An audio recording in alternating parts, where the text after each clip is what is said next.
الحمد لله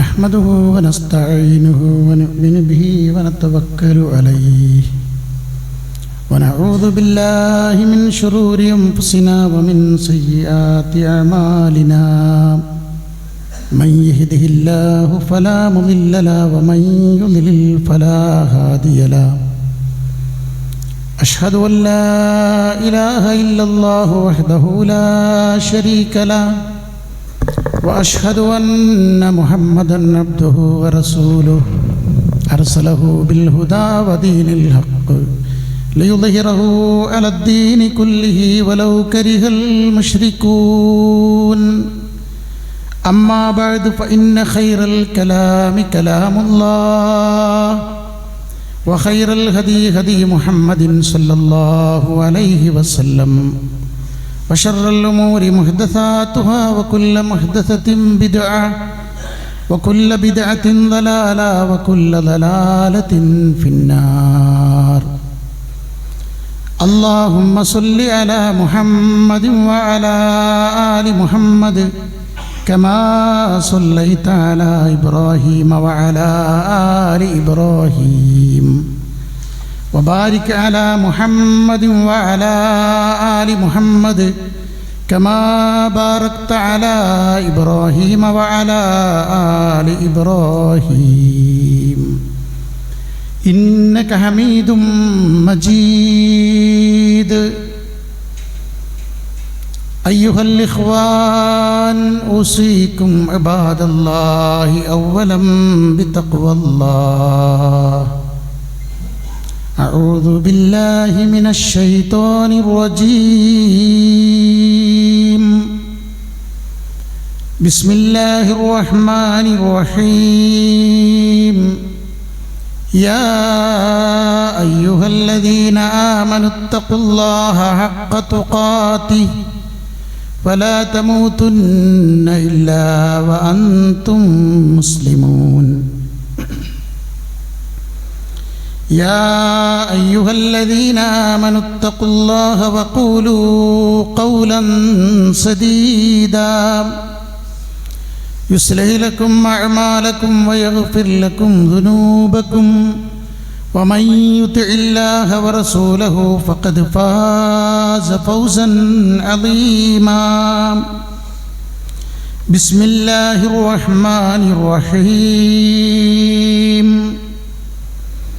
أم كنتم شهداء إذ حضر يعقوب الموت إذ قال لبنيه ما تعبدون من بعدي قالوا نعبد إلهك وإله آبائك إبراهيم وإسماعيل وإسحاق إلها واحدا ونحن له مسلمون. ബഹുമാനവും ഏറെ സ്നേഹവുമുള്ള സത്യവിശ്വാസികളെ, വിശ്വാസിനികളെ, സഹോദരങ്ങളെ,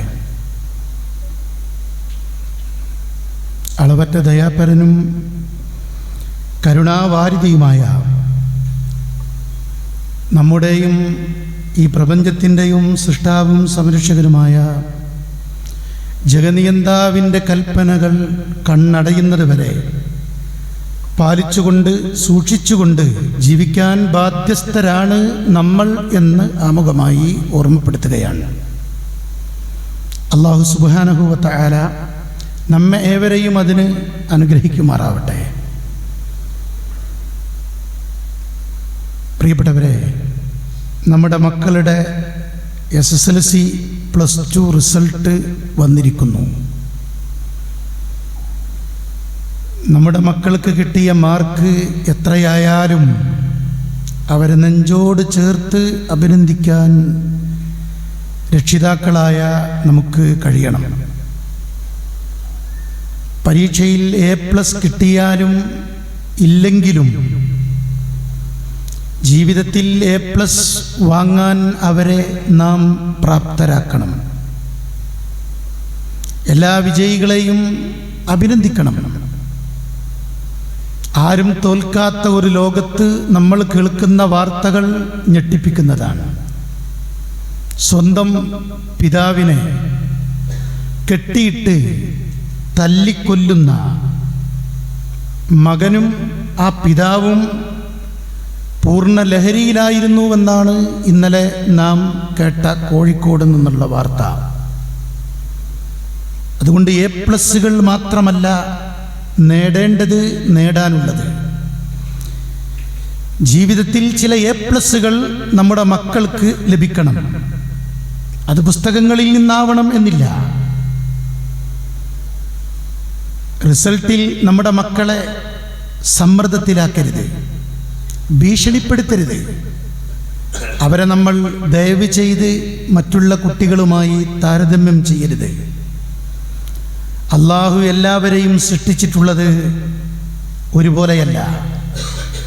കഴിവിലും ശേഷിയിലും ഓർമ്മശക്തിയിലും ബുദ്ധിസാമർഥ്യത്തിലുമൊക്കെ വ്യത്യസ്തരാണ്.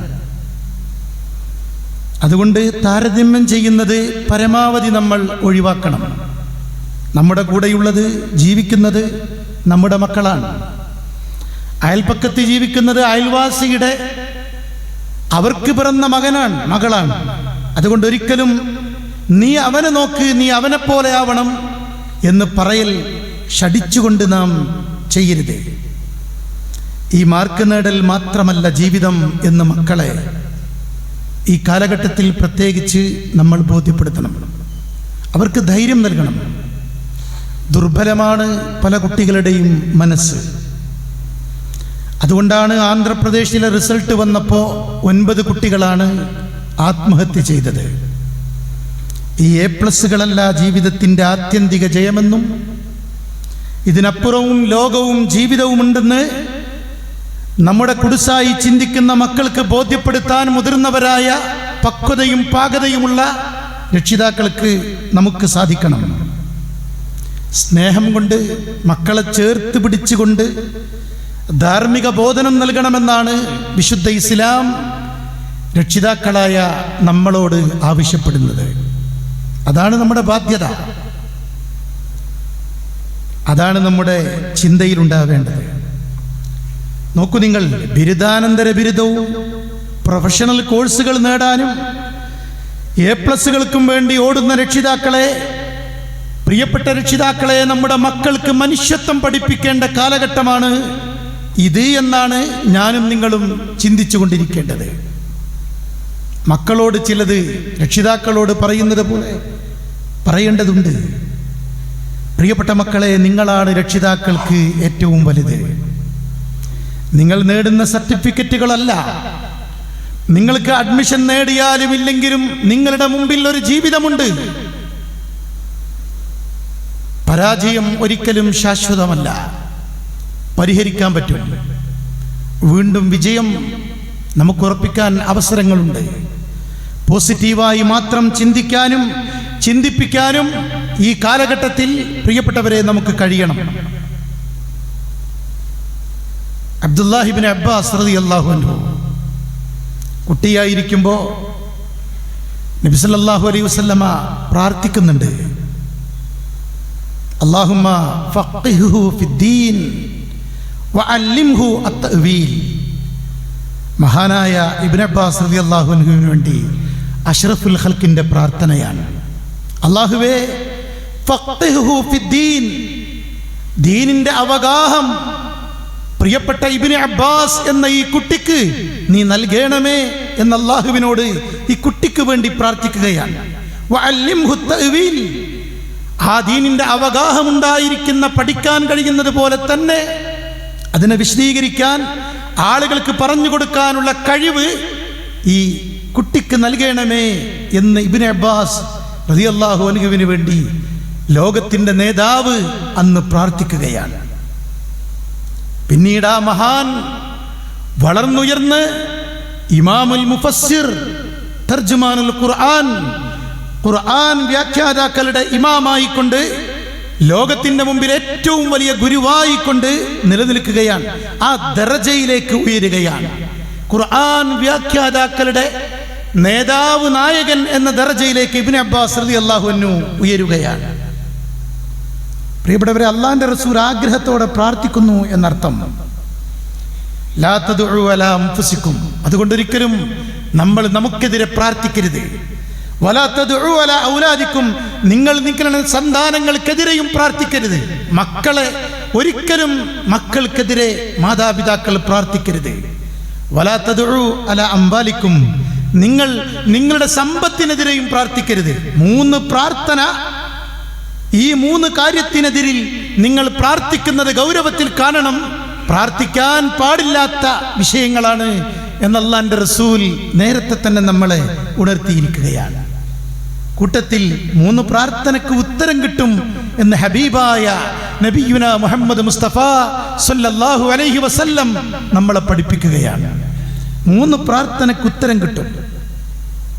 ദഅവത്തുൽ മദ്ലൂം, ഒന്ന് മർദ്ദിതന്റെ പ്രാർത്ഥനയാണ്, പീഡിതന്റെ പ്രാർത്ഥന. ദുരിതമനുഭവിച്ചുകൊണ്ട് ശത്രുവിന്റെ മർദ്ദനങ്ങൾക്ക് മുമ്പിൽ പ്രതിരോധിക്കാൻ കഴിയാതെ, പ്രിയപ്പെട്ടവരെ, മർദ്ദനം സഹിച്ചുകൊണ്ട് ജീവിക്കുന്ന പീഡിതന്റെ പ്രാർത്ഥന അള്ളാഹു ഉത്തരം നൽകുന്ന പ്രാർത്ഥനയാണ് എന്നാണ്. രണ്ടാമത്തേത് ദഅവത്തുൽ മുസാഫിർ, യാത്രക്കാരന്റെ പ്രാർത്ഥനയാണ്. യാത്രക്കാരൻ യാത്രയിലായി കഴിഞ്ഞാൽ അള്ളാഹുവുമായി ഏറ്റവും അടുപ്പമുണ്ടാകും. നാടും വീടും കുടുംബവും വിട്ടകലുമ്പോൾ ആത്മാർത്ഥമായി അവന്റെ മനസ്സ് അല്ലാഹുവിൽ തവക്കുൽ ചെയ്ത് മുന്നോട്ട് പോവുകയാണ്. അവന്റെ പ്രാർത്ഥനയ്ക്ക് ഉത്തരമുണ്ട് എന്ന് അല്ലാഹുവിന്റെ റസൂൽ പഠിപ്പിക്കുകയാണ്. 3ാമത്തെ പ്രാർത്ഥന അടിവരയിട്ടുകൊണ്ട് നാം മനസ്സിലാക്കണം. ദഅവത്തുൽ വാലിദി അലാ വാലിദിഹി, ദഅവത്തുൽ വാലിദി അലാ വലദിഹി, അതായത് ഒരു പിതാവ് തൻ്റെ മക്കൾക്ക് വേണ്ടി പ്രാർത്ഥിക്കുന്ന പ്രാർത്ഥന. നമ്മുടെ മാതാപിതാക്കളുടെ പ്രാർത്ഥനയുടെ കുളിർമയാണ്, തണലാണ്. ആ പ്രാർത്ഥനയുടെ ഉത്തരമാണ് നമ്മൾ അനുഭവിച്ചു കൊണ്ടിരിക്കുന്ന ഇപ്പോഴത്തെ സുഖസൗകര്യങ്ങളെന്ന് പ്രിയപ്പെട്ട ഇപ്പോൾ രക്ഷിതാക്കളായി മാറിയ നമ്മൾ ഓരോരുത്തരും ചിന്തിക്കണം. നമ്മുടെ മാതാപിതാക്കളുടെ മനമുരുകിയുള്ള പ്രാർത്ഥനയാണ് നമ്മൾ അനുഭവിക്കുന്ന അനുഗ്രഹങ്ങൾ എന്ന് പ്രിയപ്പെട്ടവരെ നമ്മൾ അറിയണം. മാതാപിതാക്കളുടെ മക്കൾക്ക് വേണ്ടിയുള്ള പ്രാർത്ഥന ഉത്തരം കിട്ടുന്ന പ്രാർത്ഥനയുടെ പട്ടികയിലാണ് അല്ലാഹുവിന്റെ റസൂൽ എണ്ണിയത്. നമ്മൾ വായിച്ച ഒരു സംഭവമുണ്ട്. ഒരിക്കലൊരു ഉമ്മ ലഹരിക്കടിമപ്പെട്ട് വഴിവിട്ട ജീവിതം നയിക്കുന്ന മകനെതിരെ പ്രാർത്ഥിക്കാൻ, പടച്ചവനെ, ഈ കോലത്തിൽ ലഹരി ബാധിച്ചുകൊണ്ട് വീട്ടിലേക്ക് കയറി വരുന്ന അവൻ ഇപ്പോൾ വീട്ടിൽ നിന്ന് പുറത്തു പോയിരിക്കുന്നു. അവൻ ഇനിയും ഇങ്ങോട്ട് ഈ ഒരവസ്ഥയിൽ വരാൻ ഇടവരുത്തരുത് എന്ന് അള്ളാഹുവിനോട് പ്രാർത്ഥിച്ച ഒരു ഉമ്മ, ഒരു സാധാരണ ഒരു ഉമ്മയുടെ പ്രാർത്ഥന. പിന്നീട് ആ ഉമ്മയുടെ പ്രാർത്ഥന കഴിഞ്ഞ് നിമിഷങ്ങൾ കഴിഞ്ഞപ്പോൾ ഹോസ്പിറ്റലിൽ നിന്ന് ഒരു വിളി വരികയാണ്, ഒരു ഫോൺ കോൾ വരികയാണ്. നിങ്ങളുടെ മകൻ അപകടത്തിൽപ്പെട്ട് ആക്സിഡന്റിൽപ്പെട്ട് മരിച്ചിരിക്കുന്നു, ഇന്നാലിന്ന ആശുപത്രിയിലുണ്ട് എന്നറിയിപ്പ് കിട്ടുകയാണ്. പ്രിയപ്പെട്ടവരെ, ശപിക്കരുത്, മക്കളെ ഒരിക്കലും ശപിക്കരുത്. അവർ മക്കളാണ്. അവരുടെ പ്രായവും അവരുടെ സാന്ദർഭികമായ വളർച്ചയുടെ ഓരോ ഘട്ടങ്ങളും നമ്മൾ തിരിച്ചറിയണം. ശപിക്കലല്ല പരിഹാരം എന്ന് ഇസ്ലാം ലോകത്തിന് മുമ്പിൽ അവതരിപ്പിക്കുകയാണ്. ലഅനുൽ മുഅ്മിൻ കഖത്ലിഹി, അതായത് ഒരു സത്യവിശ്വാസിയുടെ ശാപമെന്ന് പറയുന്നത്, ആർക്കെങ്കിലും ഒരാളെ ശപിച്ചുകൊണ്ട് പറയുക എന്ന് പറയുന്നത് അതയാളെ കൊലപ്പെടുത്തുന്നതിന് തുല്യമാണെന്ന് അല്ലാഹുവിന്റെ റസൂൽ ഓർമ്മപ്പെടുത്തുകയാണ്. അബ്ദുല്ലാഹി ഇബ്നു മുബാറക് റളിയല്ലാഹു അൻഹു മക്കൾക്കെതിരെ ശാപപ്രാർത്ഥന പാടില്ല എന്നതിന് സംഭവം തെളിയിക്കാൻ അദ്ദേഹം മഹാനവരുടെ അടുക്കൽ വന്നുകൊണ്ട് ഒരാൾ മകനെക്കുറിച്ച് പരാതി പറയുകയാണ്. അപ്പോ മഹാനായ അബ്ദുല്ലാഹി ഇബ്നു മുബാറക് റളിയല്ലാഹു അൻഹു തിരിച്ചു ചോദിച്ചു, നിങ്ങളുടെ മകൻ വഴിവിട്ട ജീവിതം നയിക്കുന്നു എന്നതാണല്ലോ പരാതി, നിങ്ങൾ അവനെതിരെ ശാപപ്രാർത്ഥന നടത്തിയിട്ടുണ്ടോ? ആ രക്ഷിതാവ് പറഞ്ഞു, അതെ. ഖാല ഇദ്ഹബ് ഫഖദ് അഫ്സദ്തഹു, നിങ്ങൾ എൻ്റെ മുന്നിൽ നിന്ന് പോവുക, ഈ സരസിൽ നിന്ന് നിങ്ങൾ വിടവാങ്ങുക. കാരണം നിങ്ങളാണ് അവനെ തകരാറിലാക്കിയത്, കുഴപ്പത്തിലാക്കിയത്. നിങ്ങൾ അവനെതിരെ ശാപപ്രാർത്ഥന നടത്തിയത് എന്തിനായിരുന്നുവെന്ന് അബ്ദുല്ലാഹി ഇബ്നു മുബാറക് റളിയല്ലാഹു അൻഹു ആ രക്ഷിതാവിനോട് ചോദ്യം ചെയ്യുന്ന അവസ്ഥ പ്രിയപ്പെട്ടവരെ നമുക്ക് കാണാൻ പറ്റും. ഖുർആനിലെ ഓരോ അധ്യായങ്ങളും മഹാന്മാരായ മുൻ സമുദായങ്ങളിലെ പ്രവാചകന്മാരുടെ ചരിത്രങ്ങളും കുടുംബചരിത്രങ്ങളും ഒക്കെ പറയുന്നത് കാണാൻ പറ്റും. അതിൽ നൂഹ് നബി അലൈഹി ഇസ്ലാമിൻ്റെ ചരിത്രം പറയുന്നിടത്ത് ധിക്കാരിയായ മകനോട് ആ വിനീതനായ അള്ളാഹുവിൻ്റെ ഇഷ്ടദാസനായ പ്രവാചകൻ മഹാനായ നൂഹ് നബി അലൈഹിസ്സലാം പറയുന്ന വാക്ക് വിശുദ്ധ ഖുർആനിൽ സൂറത്ത് നൂഹിൽ നമുക്ക് വായിക്കാൻ കഴിയുന്നു. യാ ബുനയ്യ ഇർകബ് മഅനാ, പൊന്നുമോനെ നീ ഞങ്ങളുടെ കൂടെ ഈ കപ്പലിൽ കയറണേ, രക്ഷയ്ക്ക് വേണ്ടി ബാപ്പയുടെ അഭ്യർത്ഥനയാണ്. ഇർകബ് മഅനാ, നീ ഞങ്ങൾ കയറിയ ഈ സുരക്ഷിതമായ റബ്ബിന്റെ കൽപ്പന പ്രകാരം തയ്യാർ ചെയ്തിട്ടുള്ള ഈ കപ്പലിൽ നീ കയറണേ പൊന്നുമോനെ. യാ ബുനയ്യ എന്നാ പറയണത്, പൊന്നുമോനെ. ഇനി അതിൻ്റെ അപ്പുറം ഒരു ആദരവോടെ ഒരു പിതാവിന് മകനെ വിളിക്കാൻ പ്രയോഗമല്ല അറബി ഭാഷയിൽ. വലാ തകുൻ മഅൽ കാഫിരീൻ, പൊന്നുമോനെ നീ ഒരിക്കലും നിഷേധികളായ ധിക്കാരികളായ നന്ദികേട് ചെയ്തുകൊണ്ട് ജീവിക്കുന്ന അക്രമകാരികളായ ആ സംഘത്തിൽ നീ ചേർന്ന് പോകരുത്. ബാപ്പാന്റെ സ്നേഹത്തോടുള്ള ഒരു റിക്വസ്റ്റാണ്, ഒരു അപേക്ഷയാണ്. പൊന്നുമോനെ എന്നുള്ള വിളിയാണ്. പക്ഷേ നൂഹ് നബി അലൈഹി ഇസ്ലാമിന്റെ മകൻ കേട്ടില്ല. വലിയ മലയോളം ഉയരത്തിൽ തിരമാലകൾ വരുമ്പോഴും ബാപ്പയുടെ വിളി മകൻ കേൾക്കുന്നുണ്ടായിരുന്നു. ബാപ്പയുടെ സംസാരം ബാപ്പ തുടർന്നു കൊണ്ടിരിക്കുന്നുണ്ടായിരുന്നു. പക്ഷേ മകന് ബാപ്പാക്കുള്ള ബോധമല്ല. അപ്പൊ അവിടെയും പ്രയോഗം പൊന്നുമോനെ എന്നാണ്. യൂസുഫ് നബി അലൈഹി ഇസ്ലാമിനെ പൊട്ടക്കിണറ്റിലിട്ട് തിരിച്ചു വന്ന ബാക്കിയുള്ള 10 സഹോദരങ്ങൾ, ഏറ്റവും ഇഷ്ടമുള്ള ഈ അരുമ മകനെ ബാക്കിയുള്ള സഹോദരങ്ങൾ മക്കള് 10 പേരും കൊണ്ടുപോയിട്ട് പൊട്ടക്കിണറ്റിലിട്ടിട്ടാണ് ബാപ്പാൻ്റെ അടുത്തേക്ക് വരുന്നത്. ബാപ്പ യാക്കൂബ് നബി അലൈഹി ഇസ്ലാമാണ്, വയോവൃദ്ധനാണ്, കാഴ്ചശക്തിയൊക്കെ കുറഞ്ഞിട്ടുണ്ട്. ആ രംഗം വിശുദ്ധ ഖുർആനിലൊരു പ്രവാചകന്റെ ചരിത്രം, ഒരു പ്രവാചകന്റെ പേരിൽ വിശദമായി പ്രതിപാദിക്കുന്ന അധ്യായമാണ് സൂറത്ത് യൂസുഫ്. നമ്മളത് ഓതുമ്പോൾ കാണാൻ പറ്റും. ഫജാഊ അലാ ഖമീസിഹി ബിദമിൻ കദിബ്, അങ്ങനെ വ്യാജരക്തം ഷർട്ടിൽ പുരട്ടിക്കൊണ്ടാണ് ആ മക്കൾ പിതാവിനെ ബോധ്യപ്പെടുത്താൻ, തെറ്റിദ്ധരിപ്പിക്കാൻ, അവരുടെ കൊലപാതകം മായ്ച്ചു കളയാൻ അവർ ശ്രമം നടത്തിയത്. അല്ലാഹ് പറയാണ് വ്യാജരക്താണ് ഷർട്ടിൽ പുരട്ടിയത് എന്നാണ്. ഖാല ബൽ സവ്വലത് ലക്കും അൻഫുസുകും ഖൈറാ, ഭംഗിയായി പിതാവിന്റെ മുന്നിൽ വെച്ചുകൊണ്ട് 10 മക്കളും ഒരേ സ്വരത്തിൽ യൂസുഫിനെ ചെന്നായ പിടിച്ചു തിന്നു എന്ന് പറയുമ്പോഴും ആ പിതാവ് പറഞ്ഞ വാക്ക് ബൽ സവ്വലത് ലക്കും അൻഫുസുകും അംറാ, ഒരു കാര്യം ചെയ്യാൻ നിങ്ങളുടെ മനസ്സ് നിങ്ങളോട് പ്രേരിപ്പിച്ചിരിക്കുന്നു. എന്തോ ഒന്ന് ചെയ്യാൻ നിങ്ങളുടെ മനസ്സ് മക്കളെ നിങ്ങളോട് പ്രേരിപ്പിച്ചിട്ടുണ്ട്. ആ ബാപ്പ പറയാം, പ്രവാചകനാണ്, വഹയുണ്ട്. ഫസബ്റുൻ ജമീൽ, അതുകൊണ്ട് സുന്ദരമായ വളരെ വളരെ അനുഗ്രഹീതമായ ഭംഗിയോടെയുള്ള ക്ഷമയുടെ സന്ദർഭമാണിത്. അവിവേകത്തിന്റെ എടുത്തുചാട്ടത്തിന്റെ ഒരു സന്ദർഭമല്ല. ഫസബ്റുൻ ജമീൽ, മകൻ നഷ്ടപ്പെട്ട ബാപ്പാക്ക് ശാന്തനാവാൻ കഴിയില്ല. പക്ഷേ ഞാൻ സുന്ദരമായ വളരെ മാന്യമായ ക്ഷമ കൈക്കൊള്ളുകയാണ്. വല്ലാഹുൽ മുസ്തആനു അലാ മാ തസിഫൂൻ, നിങ്ങൾ എന്നോട് പറഞ്ഞവതരിപ്പിക്കുന്ന സംഭവമില്ലേ, അതിൻ്റെ യാഥാർത്ഥ്യം എനിക്കറിഞ്ഞുകൂടാ. പക്ഷേ എല്ലാം അറിയുന്നവനായ അള്ളാഹുവിനോട് ഞാൻ സഹായത്തിന് തേടിക്കൊണ്ടിരിക്കുന്നുണ്ട് മക്കളെ. ഒരു ബാപ്പാന്റെ രോദനം. അപ്പൊ പൊട്ടിത്തെറിക്കേണ്ട സന്ദർഭമാണ്.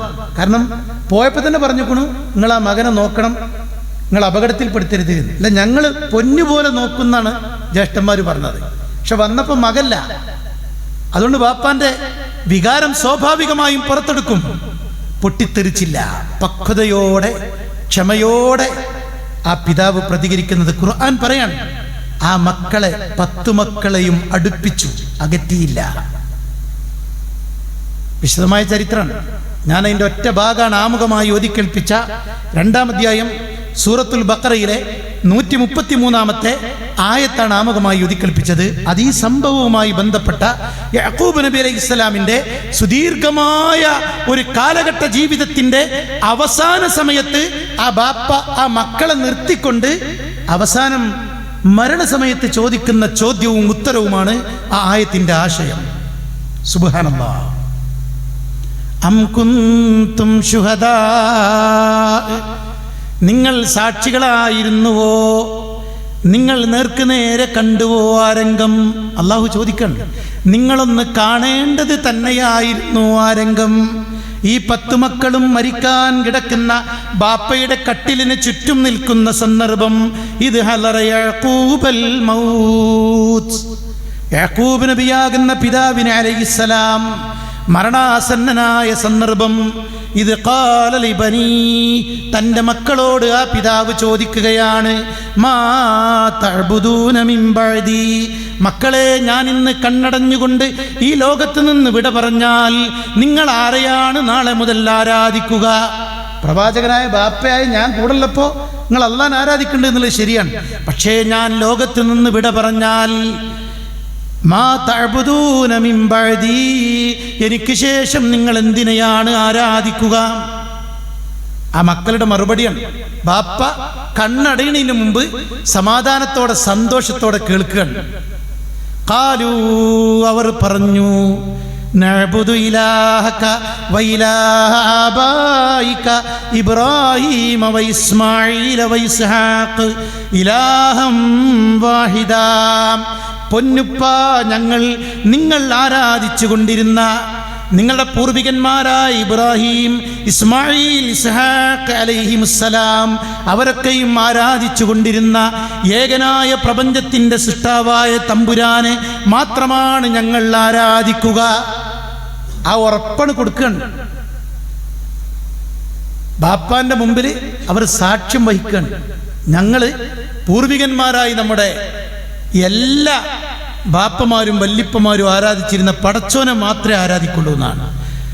ഇലാഹം വാഹിദ, ഏകനായ റബ്ബിനെ മാത്രമേ ഞങ്ങൾ ആരാധിക്കുകയുള്ളൂ. വനഹ്നു ലഹു മുസ്ലിമൂൻ, ഞങ്ങൾ അവന് കീഴ്പ്പെട്ട് ജീവിക്കുന്ന മുസ്ലിങ്ങളായിരിക്കും.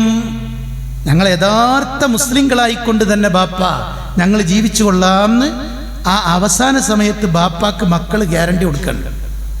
പ്രിയപ്പെട്ടവരെ, നമ്മൾ ജീവിക്കുന്ന കാലത്ത് നമ്മളുടെ മക്കളുടെ അവസ്ഥ എന്താണ്? മരിച്ചിട്ടുള്ള കാലം പോട്ടെ, നമ്മളൊക്കെ ഇപ്പോൾ ജീവിച്ചിരിക്കുകയാണല്ലോ. ഈ ജീവിച്ചിരിക്കുന്ന കാലത്ത് നമ്മളിതാ ജുമുഅക്ക് വന്നിക്കണു, നമ്മളെ കുട്ടികൾ ജുമുഅക്ക് പോയിട്ടുണ്ടോ? നമ്മൾ ആരെങ്കിലും അങ്ങനെ പരിശോധിക്കാറുണ്ടോ? നമ്മൾ ഖുർആൻ ഓതിയിട്ടുണ്ട്, പക്ഷെ നമ്മുടെ മക്കൾ ഖുർആനുമായി വല്ല ബന്ധമുണ്ടോ? അങ്ങനെ ഒരു പരിശോധന നമ്മൾ നടത്താറുണ്ടോ? നമ്മളിന്ന് സുബഹി ജമാഅത്തിന് ഈ വെള്ളിയാഴ്ച ഏറ്റവും അടുത്തുള്ള പള്ളിയിൽ ജമാഅത്തിനുണ്ടായിരുന്നു. പക്ഷേ നമ്മുടെ കീഴിൽ, നമ്മുടെ വീട്ടിൽ ഒന്നിച്ച് ഭക്ഷണം കഴിക്കാറുള്ള, ഒന്നിച്ച് യാത്ര പോകാറുള്ള, പ്രിയപ്പെട്ടവരെ ഒന്നിച്ച് കല്യാണങ്ങൾക്കും സൽക്കാരങ്ങൾക്കും പോകാറുള്ള ആ മക്കൾ നമ്മുടെ കൂടെ പള്ളിയിലേക്ക് വന്നിട്ടുണ്ടോ? ഈ പ്രവാചകന്മാരുടെ ഈ ചരിത്രമൊക്കെ, ഇബ്രാഹിം നബി, യാക്കൂബ് നബി അലൈഹി ഇസ്ലാമിൻ്റെ ഒരു മകനെ കൊണ്ടുപോയി വകവരുത്തിയ ആ മക്കൾ പോലും ആ പ്രവാചകന്റെ കണ്ണടയുന്നതിന് മുമ്പ് ഉറപ്പ് കൊടുക്കുകയാണ്, ഞങ്ങൾ അല്ലാഹനെ മാത്രം ആരാധിച്ച് ബാപ്പ ജീവിക്കും, യഥാർത്ഥ മുസ്ലിങ്ങളായിരിക്കുമെന്ന് ആ മക്കൾ ആ ബാപ്പാക്ക് ഉറപ്പ് കൊടുക്കുകയാണ്. അപ്പൊ നമ്മൾ എവിടെ? യഥാർത്ഥ പ്രവാചകന്മാരായ പിതാക്കന്മാരുടെ ദറജ എവിടെ? നമ്മൾ ആത്മാർത്ഥമായി പരിശോധിക്കണം. മാഷാ അല്ലാഹ്, സുബ്ഹാനല്ലാഹ്, അല്ലാഹു അക്ബർ. യൂസുഫിനോട് 10 മക്കളും കടും കൈ ചെയ്തിട്ടുണ്ട്.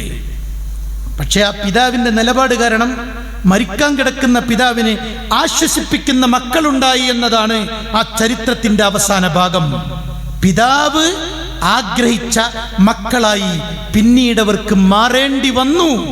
അവർക്ക് കുറെ സത്യങ്ങൾ നേർക്കുനേരെ കാണേണ്ടി വന്നു എന്നാണ് പ്രിയപ്പെട്ടവരെ നമ്മൾ ചിന്തിക്കേണ്ടത്.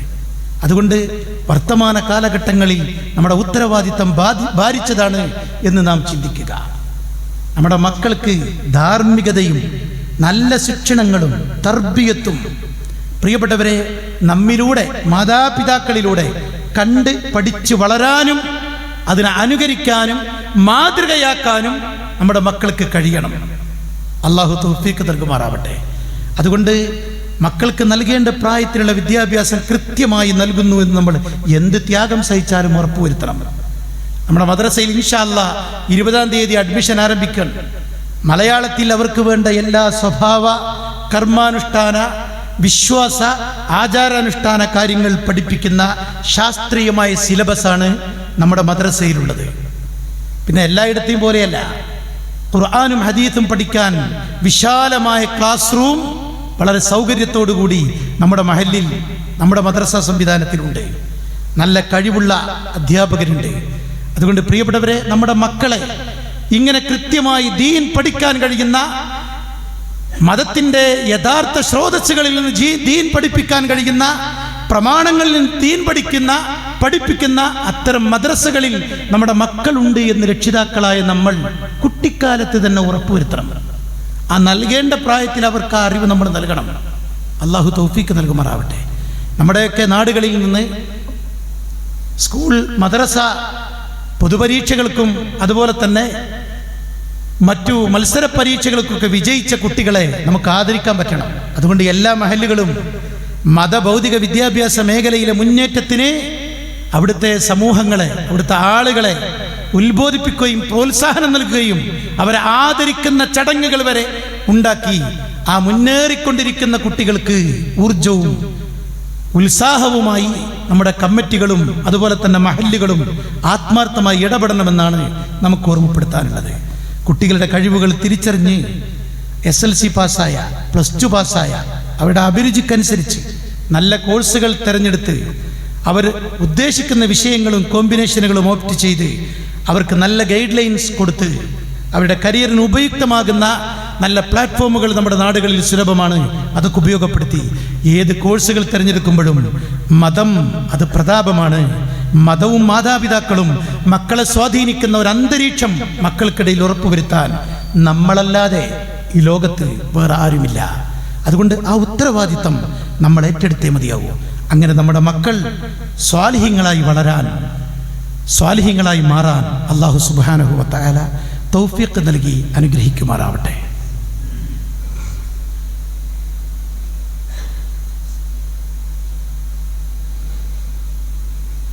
ഇന്നൽ ഹംദലില്ലാഹ് നഹ്മദുഹു വനസ്തഈനുഹു വനുഅ്മിനു ബിഹി വനതവക്കലു അലൈഹി വനഊദു ബില്ലാഹി മിൻ ശുറൂരി അൻഫുസിനാ വമിൻ സയ്യിആതി അഅ്മാലിനാ മൻ യഹ്ദിഹില്ലാഹു ഫലാ മുദില്ല ലഹു വമൻ യുദ്ലിൽ ഫലൻ തജിദ ലഹു വലിയ്യം മുർഷിദാ. അമ്മാ ബഅദ്. ബഹുമാന്യരായ സത്യവിശ്വാസികളെ, വിശ്വാസിനികളെ, ഒരിക്കൽ കൂടി റബ്ബിൻ്റെ കൽപ്പനകളെ സൂക്ഷിച്ചുകൊണ്ട് ജീവിക്കണമേ എന്ന് ഓർമ്മപ്പെടുത്തുകയാണ്. അള്ളാഹു നമ്മെ അനുഗ്രഹിക്കുമാറാവട്ടെ. قال أبو نوح الأنصاري رضي الله عنه وقع حريق في بيت فيه علي بن الحسين رضي الله عنه وهو ساجد فجعلوا ينادونه. പ്രിയപ്പെട്ടവരെ, അബൂ നൂഹുൽ അൻസാരി റളിയല്ലാഹു അൻഹു പറയുകയാണ്, ഒരിക്കൽ അള്ളാഹുവിൻ്റെ റസൂലിൻ്റെ മകൻ എന്ന് പറഞ്ഞാൽ അലി ഇബ്നു ഹുസൈൻ റളിയല്ലാഹു അൻഹുവിൻ്റെ ഒരു വിശേഷണമാണ്. അലി റളിയല്ലാഹു അൻഹുവിൻ്റെ പേരക്കുട്ടിയുടെ പേരാണ് അലി ഇബ്നു ഹുസൈൻ റളിയല്ലാഹു അൻഹു. അലി ഇബ്നു ഹുസൈൻ റളിയല്ലാഹു അൻഹു വീട്ടിൽ നമസ്കാരത്തിൽ മുഴുകിക്കൊണ്ടിരിക്കുന്ന സന്ദർഭം ആ വീടിന് തീ പിടിച്ചു. വഹുവ സാജിദുൻ, വീടിന് തീ പിടിച്ചത് ആളുകളൊക്കെ കണ്ടു, ആളുകളൊക്കെ അറിഞ്ഞു. അദ്ദേഹമാവട്ടെ നമസ്കാരത്തിൽ സുജൂദിലാണ്, സുദീർഘമായ സുജൂദിലാണ്.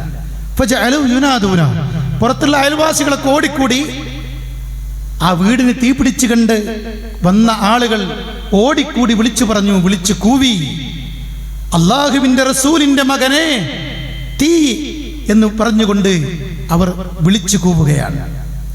പക്ഷെ അദ്ദേഹം തല ഉയർത്തിയതേയില്ല. തീ പിടിച്ച വീടിൻ്റെ ഉള്ളിൽ നമസ്കാരത്തിലാണ്, സുജൂദിലാണ്. അപ്പം തീയൊക്കെ ആളുകൾ അണച്ച് അദ്ദേഹത്തോട് ഒരാൾ ചോദിക്കുന്നുണ്ട്, മല്ലദീ യൻഹാക അൻഹാ, എന്താണ് നിങ്ങൾ തീ പിടിച്ച വീടിനുള്ളിൽ സുജൂദിൽ കിടന്ന് എണീക്കാതെ നിങ്ങൾ മുഴുകിയത് എന്തുകൊണ്ടാണ്, എന്താണ് നിങ്ങളെ പ്രേരിപ്പിച്ചത് എന്നാണ്. മഹാനവറുകൾ പറഞ്ഞു, ഖാല അന്നാറുൽ ഉഖ്റ, ഈ തീയൊക്കെ എന്ത് തീയാണ്, ഇതിനപ്പുറം മറ്റൊരു തീയുണ്ട്. ആ തീയിനെക്കുറിച്ച് ഭയപ്പെടുന്ന, ആ തീയിനെക്കുറിച്ച് ഓർമ്മയുള്ള ഞാൻ മറ്റൊരു തീയെക്കുറിച്ചാണ് ഏറ്റവും കൂടുതൽ ഭയപ്പെടുന്നത് എന്ന് പറഞ്ഞാൽ നരകം ഓർത്തുപോയതാണ് എന്ന് അദ്ദേഹം പറയുന്നുണ്ട്.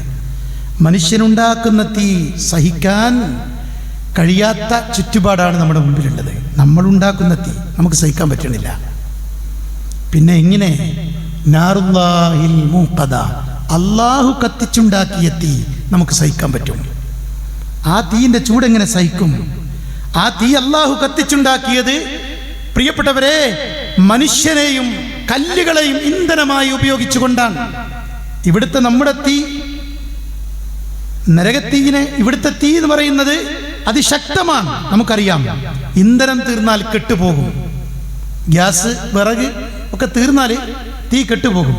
പക്ഷെ ഈ തീയിനേക്കാളും 70 ഇരട്ടി ചൂടുള്ള വഖൂദുഹന്നാസു വൽ ഹിജാറ, മനുഷ്യരും കല്ലുകളും ഇന്ധനമായി ഉപയോഗിക്കുന്ന നരകത്തിൻ്റെ ചൂട് എങ്ങനെ സഹിക്കും? അതുകൊണ്ട് ഭയക്കണം, രക്ഷയ്ക്ക് വേണ്ടി ശ്രമിക്കണം.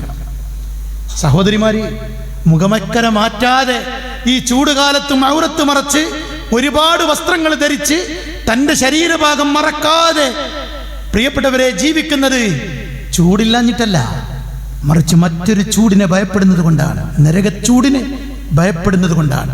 നരകത്തിലെ ഇന്ധനമായി തൻ്റെ ശരീരത്തിൻ്റെ ഭാഗങ്ങൾ നഗ്നമായി വെളിപ്പെടുത്തിക്കൊണ്ട് എനിക്ക് നരകത്തിൻ്റെ വിറകാകാൻ കഴിയില്ല എന്ന തീരുമാനമാണ് ഔറത്ത് മറക്കാൻ നമ്മുടെ സഹോദരിമാരെ പ്രേരിപ്പിക്കുന്നത്. ഈ ചൂടൊക്കെ ഫാൻ കൊണ്ടും AC കൊണ്ടൊക്കെ നമുക്ക് തണുപ്പിക്കാൻ പറ്റും. ഇതിനെ പ്രതിരോധിക്കാൻ പറ്റും. നമ്മുടെ മുമ്പിൽ വഴികളുണ്ട്, ഒരുപാട് ഓപ്ഷൻ ഉണ്ട്.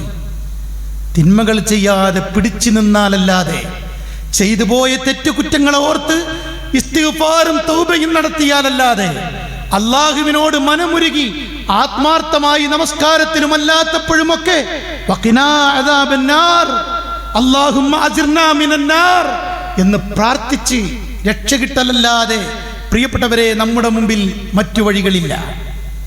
അതുകൊണ്ട് നരകത്തിയിൽ നിന്ന് നമ്മൾ അള്ളാഹുവിനോട് രക്ഷ തേടണം. അതിൻ്റെ തീവ്രത ഈ കാലഘട്ടങ്ങളിൽ നമുക്ക് സ്വയം ബോധ്യപ്പെട്ടുകൊണ്ടിരിക്കുകയാണ്. ഈ ലോകം, ഈ ജീവിതം പരീക്ഷണാണ്. കാരണം കഴിഞ്ഞ വെള്ളിയാഴ്ച ഖത്തീബ്മാർക്ക് നിർദ്ദേശം ഉണ്ടായിരുന്നു, ഇവിടെ മഴ പെയ്യാൻ വേണ്ടി ദുആ ചെയ്യണം. നമ്മുടെ അറബ് രാജ്യങ്ങളിൽ മഴ പെയ്ത് കഷ്ടനഷ്ടങ്ങൾ ഉണ്ടായിക്കൊണ്ടിരിക്കുന്നു, അവിടെ മഴ നിൽക്കാനും പ്രാർത്ഥിക്കണമെന്ന് ഒരേ മിമ്പറിൽ വെച്ച് പ്രാർത്ഥന നടക്കുകയാണ്. അവിടെ മഴ നിൽക്കാനും ഇവിടെ മഴ പെയ്യാനും നമ്മൾ ആത്മാർത്ഥമായി പ്രാർത്ഥിച്ചു കൊണ്ടിരിക്കുകയാണ്. അതേ നമുക്ക് ചെയ്യാൻ പറ്റുള്ളൂ. നമ്മൾ തിരിച്ചറിയേണ്ടത് അൻതുമുൽ ഫുഖറാഉ ഇലല്ലാഹ്, നമ്മൾ നിസ്സാരരാണ്, നിസ്സഹായരാണ്, ഫുഖറാക്കളാണ്. അള്ളാഹുവാണ് പ്രതാപൻ, ഏറ്റവും വലിയ ശക്തൻ, എല്ലാം നിയന്ത്രിക്കുന്നവൻ. അതുകൊണ്ട് മാലോകരായ നമ്മളൊക്കെ കൂടി വിചാരിച്ചാലും പ്രിയപ്പെട്ടവർ, അള്ളാഹിൻ്റെ ഒരു നടപടിക്രമത്തിന് മാറ്റം വരുത്താൻ പറ്റൂല. അതുകൊണ്ട് ഇന്ന് ഫുഖറാക്കളായ നമ്മൾ ആത്മാർത്ഥമായി റബ്ബിലേക്ക് വിനയപ്പെട്ട് മടങ്ങല്ലാതെ പരിഹാരമല്ല. ഈ ജീവിതം അള്ളാഹുവിൻ്റെ ദാനമാണ്, അവൻ തന്ന റൂഹാണ് നമുക്കുള്ളത്. എപ്പോഴാണ് തിരിച്ചു പിടിക്കുക എന്ന് പറയാൻ കഴിയില്ല.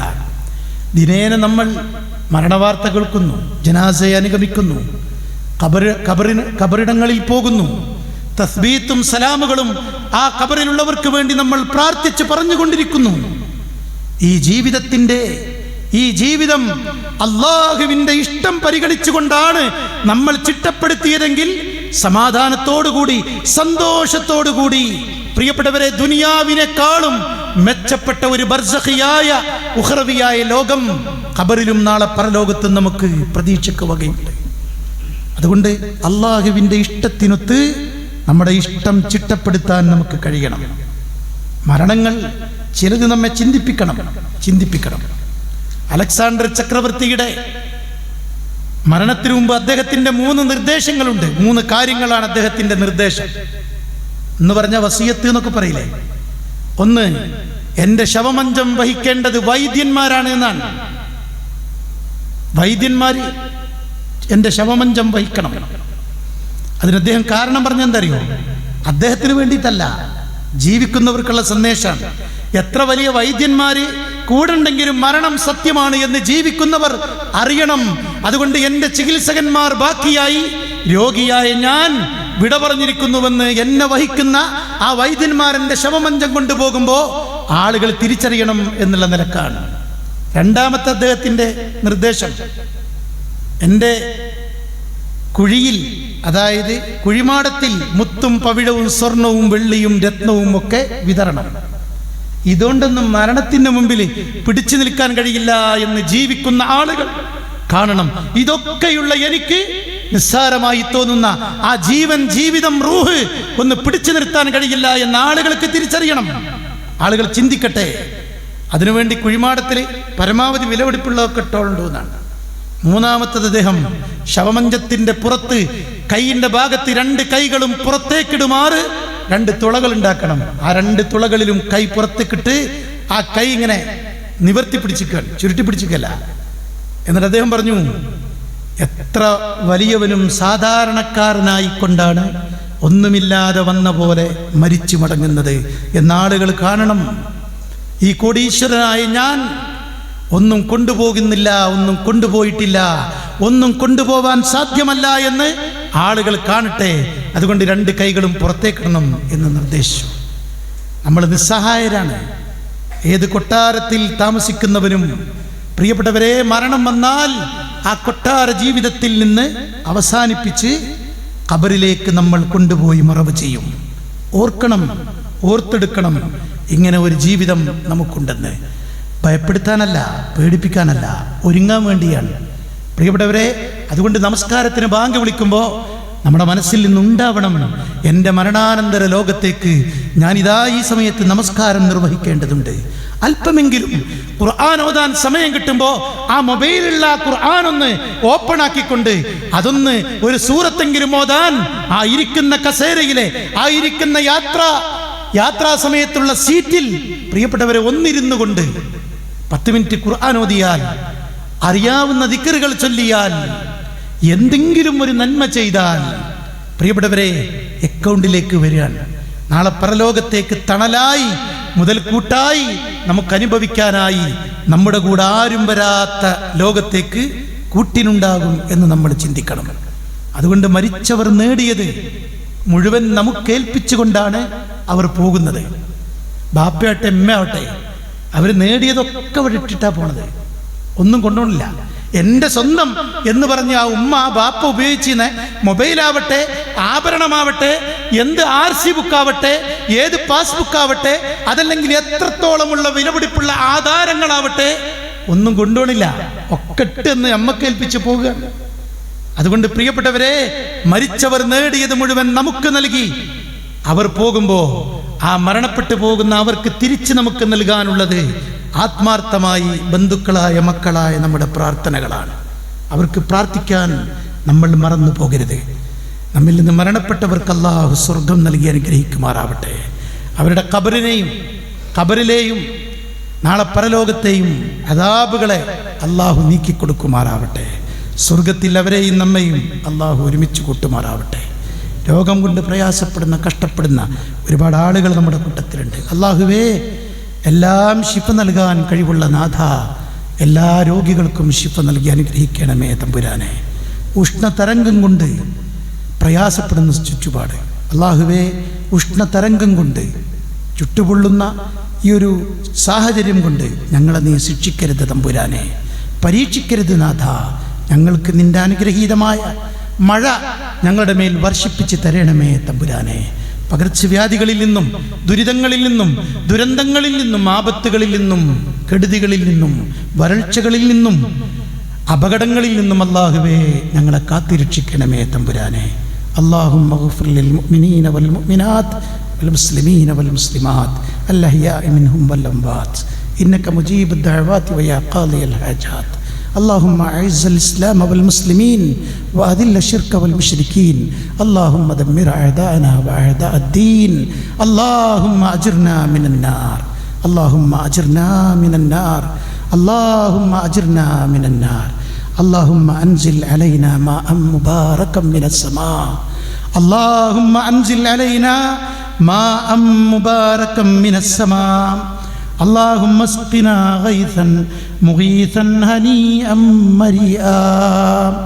اللهم اسقنا الغيث ولا تجعلنا من القانتين. اللهم انبت لنا الزرع واسقنا من بركات السماء وأنبت لنا من بركات الأرض اللهم إنا نستغفرك إنك كنت غفارا فأرسل السماء علينا مدرارا اللهم لا تقتلنا بغضبك ولا تهلكنا بعذابك اللهم لا تسلط علينا من لا يرحمنا اللهم انصر إخواننا المسلمين في كل مكان خصوصا في غزة فلسطين يا أرحم الراحمين اللهم أعنا على الكتاب والسنة وأمتنا مع الإيمان والتوبة ربنا اغفر لنا ولإخواننا الذين سبقونا بالإيمان ولا تجعل في قلوبنا غلا للذين آمنوا ربنا إنك رؤوف رحيم.